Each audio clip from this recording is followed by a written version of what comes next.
travail que je vais vous présenter porte sur la traction de paquebots par des cerfs-volants. Et le travail a été initié avec Yves Parlier. Il a été conduit par Emmanuel Dupont-Avis. Et ça constitue le sujet de sa thèse en fait. Donc les quelques chiffres avec lesquels je souhaite vous assommer, c'est énergie et transport, le thème de la matinée. Donc l'énergie dont on est en train de parler, c'est une fraction de l'énergie consommée au niveau mondial. Et l'énergie consommée au niveau mondial, c'est 6 10 puissance 20 joules. D'accord ? Ça, c'est toute énergie consommée par l'humain par an. Donc ça représente à peu près 10 millions de Hiroshima, si jamais on imagine comparer ça à ça. Et un tiers, donc cette énergie est consommée dans 3 grands secteurs, le transport, la construction et l'industrie. Et donc ce qui nous occupe ce matin, donc énergie et transport, c'est 6 divisé par 3, donc 2 10 puissance 20 joules. Dans cette énergie, donc dans ces 2 10 puissance 20 joules, on a 90% qui est utilisé par le transport maritime. Ce type de transport a été multiplié par 5 depuis 30 ans et est amené à être encore multiplié par 2 jusqu'en 2020. La consommation des plus gros bateaux, c'est-à-dire ceux qui assurent l'essentiel du transport, c'est de l'ordre de 300 000 litres de pétrole par jour. Et ce qui est envisagé avec le projet de Parlier, c'est d'économiser à peu près 20% de cette consommation-là. Donc est-ce que ça c'est raisonnable ? Ce que vous savez par, utilisation des kites que vous pouvez faire à la plage, c'est qu'un kite de 1 mètre carré peut soulever à peu près 100 kg. Et donc si jamais vous utilisez une surface de 1000 mètres carrés, vous arrivez à 100 tonnes de traction. Et 100 tonnes de traction, c'est 20% des forces propulsives de ces tankers. D'accord ? Donc ça, c'est l'ordre de grandeur qu'il faut garder en tête. Donc ce qui est envisagé, c'est 60 000 litres d'économie par jour, donc aux alentours de 30 000 € d'économie. Donc l'armateur est content, mais pas que l'armateur, c'est-à-dire que les 15 plus gros tankers polluent autant que l'ensemble de la circulation routière mondiale, et donc la planète aussi va être contente, c'est-à-dire qu'on va diminuer les émissions de CO2, les émissions de soufre, puisque les pétroles qui sont brûlés sont de très basse qualité. Donc on a l'impression que ce type de propulsion peut faire gagner beaucoup de gens. Donc c'est pour ça qu'on s'y investit et c'est pour ça que l'école a décidé d'attribuer une thèse, une bourse AMX à Emmanuel pour conduire ce projet. Donc là-dedans, pourquoi les kites ? Donc une façon de montrer leur efficacité, c'est de regarder les records du monde de vitesse. Donc ces records du monde étaient battus jusque dans les années 80 par des voiliers, ensuite par des planches à voile et puis dernièrement par des kites, c'est-à-dire on arrive à atteindre des vitesses de 100-110 km/h avec ce type de propulsion. Donc le gros avantage du kite, enfin si jamais je devais les résumer, il y en a essentiellement 3. Le premier, c'est qu'on va aller chercher le vent là où il est, c'est-à-dire en altitude, on n'est pas limité par la taille du mât. Le deuxième, c'est qu'il n'y a pas de pied de mât, c'est-à-dire on peut avoir des efforts énormes sans risquer de casser le mât, il n'y a pas, on peut accrocher directement le kite sur le pont du bateau. Et le troisième, qui n'est pas le moindre, c'est qu'on peut mettre le kite en mouvement, c'est-à-dire augmenter artificiellement la vitesse et donc la force propulsive. Donc ça, c'est les 3 gros avantages du kite.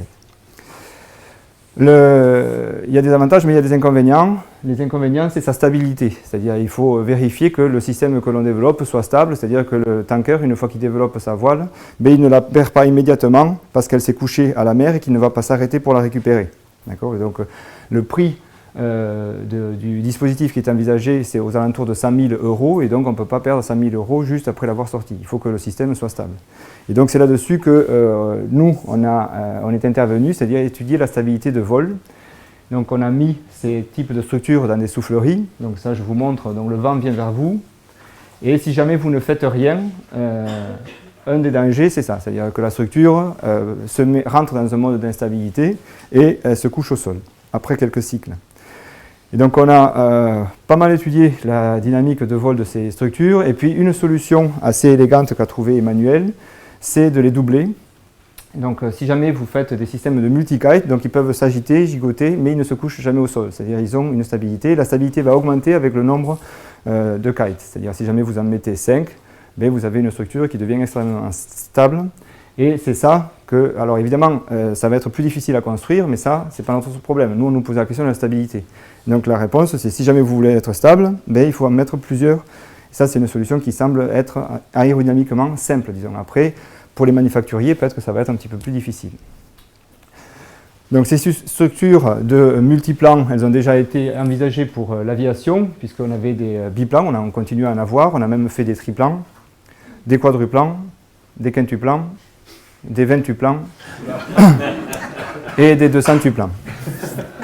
Donc la sélection naturelle dans l'aviation a fait qu'on a convergé assez rapidement vers biplan, monoplan, d'accord, parce qu'il y a un souci avec les multiplans, c'est que chaque fois qu'on rajoute un bout à l'aile, on ajoute de la traînée, des traînées de bout d'aile. D'accord, et donc chaque bout coûte. Mais nous, dans le cas des kites, ce n'est pas un problème, parce qu'au contraire, si jamais on augmente la traînée, on va augmenter la force propulsive, et donc ça nous arrange. D'accord, et donc à la fois, on va résoudre le problème de stabilité, et à la fois, on va augmenter la traction. D'accord, donc il y a plusieurs avantages à utiliser des multiplans.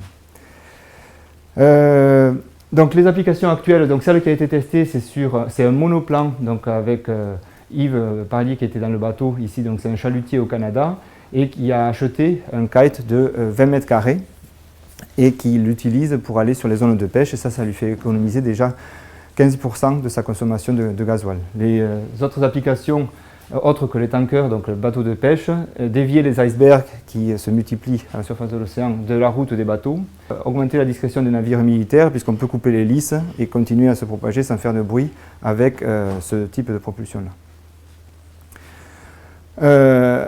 Donc ça termine un petit peu la première partie de la présentation que j'avais prévu de vous faire sur la propulsion par cerf-volant, et je vais attaquer la deuxième dont a parlé Patrick tout à l'heure et qui concerne des applications un petit peu donc reliées à l'énergie toujours, mais un tout petit peu différentes des multiplans comme vous allez le voir.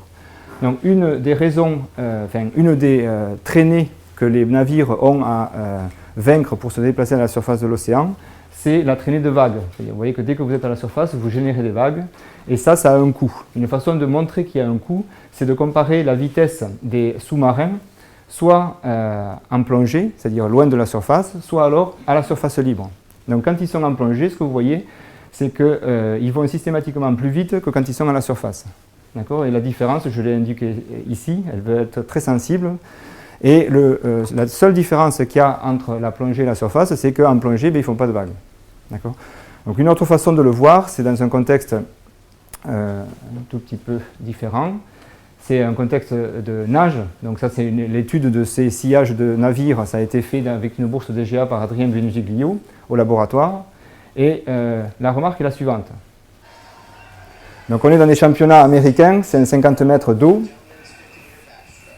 Et vous allez voir dans ce film-là, il y a une surprise.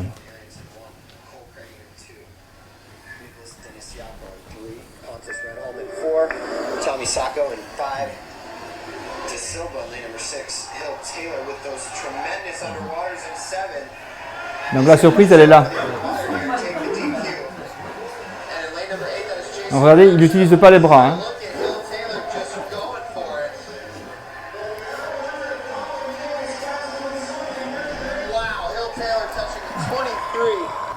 Donc voilà, la surprise, c'est que c'est celui qui ne respire pas qui gagne.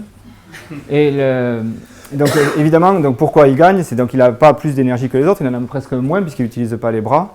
Mais dans la mesure où il reste sous l'eau, il ne génère pas des vagues et il arrive avec moins d'énergie à se propulser plus vite. D'accord? Et donc la question qui était posée à Adrien, c'est qu'est-ce qu'il faut pour ne pas générer les vagues? C'est-à-dire à quelle distance je dois me situer de la surface, et donc c'est là-dessus qu'il a travaillé. Et puis, dans ce genre de problème, on se dit, ah mais quand même, il y a des mammifères qui sont obligés de respirer et qui sont obligés de nager, les mammifères marins. Et donc, ils ont dû trouver une astuce pour résoudre ce problème, c'est-à-dire ne pas avoir à payer un extra coût.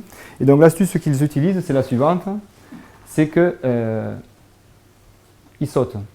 Donc, au-delà d'une certaine vitesse, les dauphins, les manchots, c'est-à-dire tous les mammifères marins qui sont obligés d'être près de la surface pour respirer, se mettent à sauter. Et ça leur permet de ne pas construire le sillage de vagues. Vous voyez que là, il y a des auréoles, mais il n'y a pas de sillage. Ce qui coûte, c'est le sillage. D'accord ? Donc évidemment, on ne peut pas faire sauter les sous-marins. D'accord ? On sent que ça ne va pas être une solution adaptable.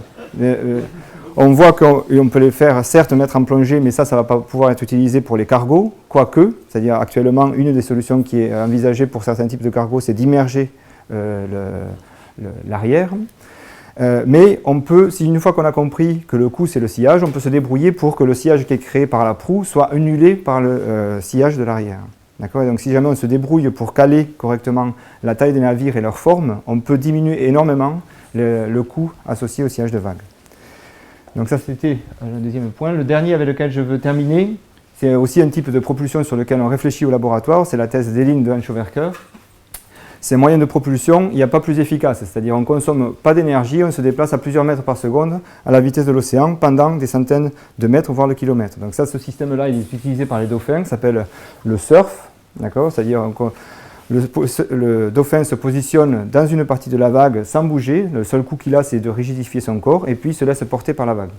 Donc là, on n'utilise pas l'énergie libre du vent, on utilise l'énergie libre des vagues.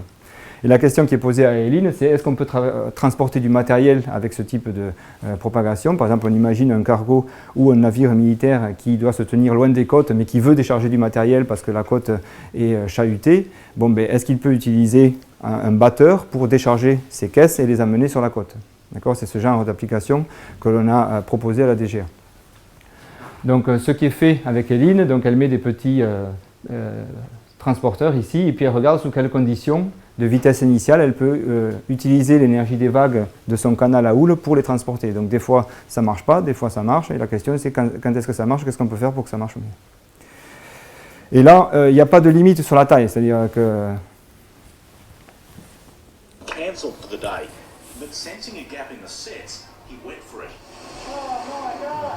Donc si jamais vous avez les bonnes conditions,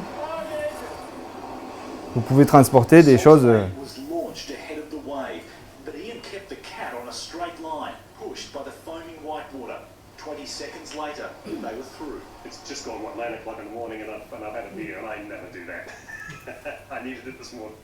Voilà, take a beer. Je vous remercie.